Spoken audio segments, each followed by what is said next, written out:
negosiasi lanjutan, dan manajemen konflik kompleks. Assalamualaikum warahmatullahi wabarakatuh. Salam sejahtera untuk kita semua. Swastiastu Namo Buddhaya.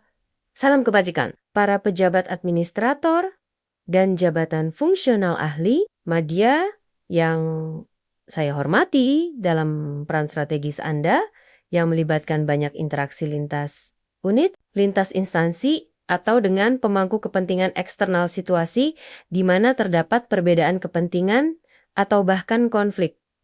Seringkali tak terhindarkan. Oleh karena itu, kemampuan untuk melakukan negosiasi tingkat lanjut dan mengelola konflik yang kompleks secara efektif menjadi sangat krusial. Video ini akan membahas prinsip-prinsip negosiasi yang berorientasi pada solusi bersama, serta pendekatan dalam mengelola konflik yang melibatkan berbagai pihak dengan kepentingan yang mungkin saling bertentangan. Mari kita mulai dengan negosiasi lanjutan. Negosiasi pada dasarnya adalah proses komunikasi untuk mencapai kesepakatan saat ada perbedaan. Di level Anda, ini bisa terjadi saat membahas alokasi anggaran antar bidang, merancang program kemitraan dengan instansi lain, atau mencari titik temu dalam perumusan kebijakan internal. Pendekatan negosiasi yang disarankan adalah negosiasi berbasis kepentingan yang bertujuan mencari solusi win-win. Prinsip utamanya adalah pisahkan orang dari masalah. Fokuslah pada substansi isu yang dinegosiasikan, bukan pada menyerang atau menyudutkan pribadi lawan bicara Anda. Jaga hubungan profesional tetap baik meskipun ada perbedaan pendapat tajam mengenai materi negosiasi. Fokus pada kepentingan, bukan posisi kaku. Posisi adalah apa yang dinyatakan, diinginkan oleh suatu pihak. Kepentingan adalah alasan mendasar di balik posisi tersebut. Misal, agar target penyelesaian laporan X bisa tercapai tepat waktu karena beban kerja saat ini tinggi. Gali dan pahami kepentingan di balik posisi kaku lawan bicara Anda dan sampaikan juga kepentingan Anda secara terbuka. Mencari solusi yang bisa memenuhi kepentingan bersama akan lebih produktif. Kembangkan opsi untuk keuntungan bersama. Ajak pihak lain untuk bersama-sama memikirkan berbagai alternatif solusi kreatif yang bisa memberikan manfaat bagi kedua belah pihak. Atau setidaknya memenuhi sebagian besar kepentingan masing-masing. Jangan terpaku hanya pada satu atau dua pilihan awal. Gunakan kriteria objektif.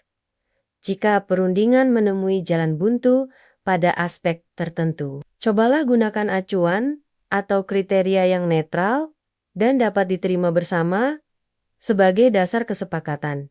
Misalnya, data pasar yang valid, peraturan perundang-undangan yang berlaku, standar teknis industri, pendapat ahli independen, atau presiden kasus serupa. Selain itu, persiapan sebelum negosiasi sangatlah penting. Pahami betul apa kepentingan utama Anda, apa target minimal yang harus Anda capai, dan siapkan data serta argumen pendukung. Tentukan juga BATNA Anda, yaitu Best Alternative to a Negotiated Agreement. BATNA adalah langkah atau pilihan terbaik yang akan Anda ambil jika negosiasi ini gagal mencapai kesepakatan. Mengetahui BATNA akan memberikan Anda batasan yang jelas dan posisi tawar yang lebih kuat. Sekarang, mari kita beralih ke manajemen konflik yang kompleks. Konflik di level Anda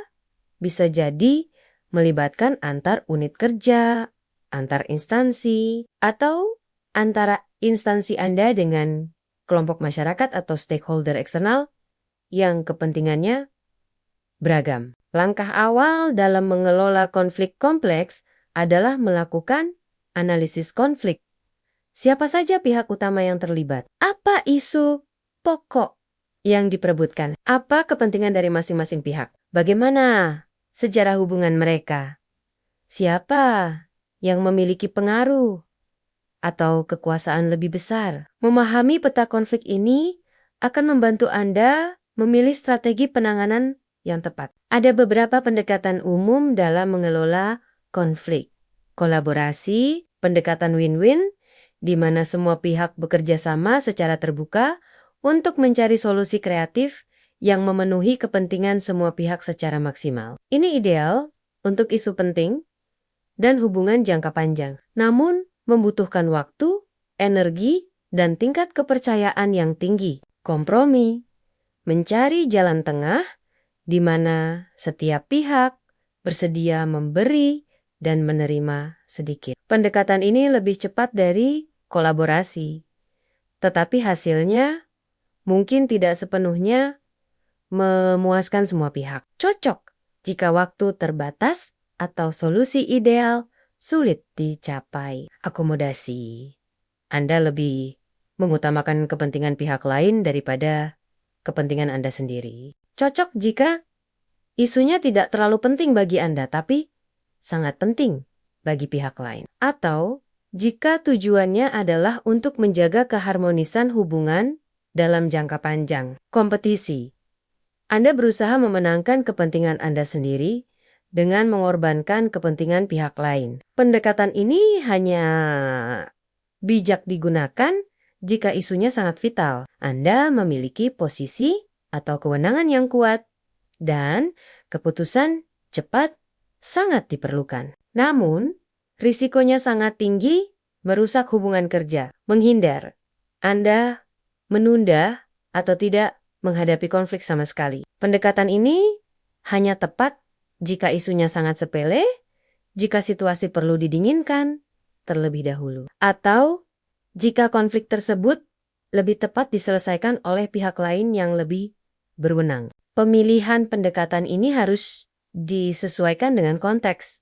Seberapa penting isu yang diperebutkan? Seberapa penting hubungan dengan pihak lain? Seberapa besar kekuatan atau posisi tawar Anda? Dan berapa banyak waktu yang tersedia? Jika peran Anda adalah sebagai penengah, misalnya antara dua unit di bawah Anda atau antara instansi Anda dengan stakeholder, maka tugas Anda adalah tetap netral, membantu para pihak berkomunikasi secara efektif, membantu mereka memahami kepentingan masing-masing, dan memfasilitasi mereka untuk menemukan solusi bersama menggunakan prinsip negosiasi win-win. Kesimpulannya, negosiasi strategis bertujuan mencari solusi yang saling menguntungkan dengan fokus pada kepentingan dan persiapan yang matang, termasuk mengetahui BAT-nya. Sementara itu, manajemen konflik kompleks memerlukan analisis, situasi, dan pemilihan pendekatan yang tepat. Apakah kolaborasi, kompromi, akomodasi, kompetisi, atau menghindar demi hasil yang konstruktif dan terjaganya hubungan antar pihak sejauh mungkin? Menguasai kedua keterampilan ini akan sangat mendukung efektivitas kepemimpinan Anda. Terima kasih atas perhatian Anda. Wassalamualaikum warahmatullahi wabarakatuh.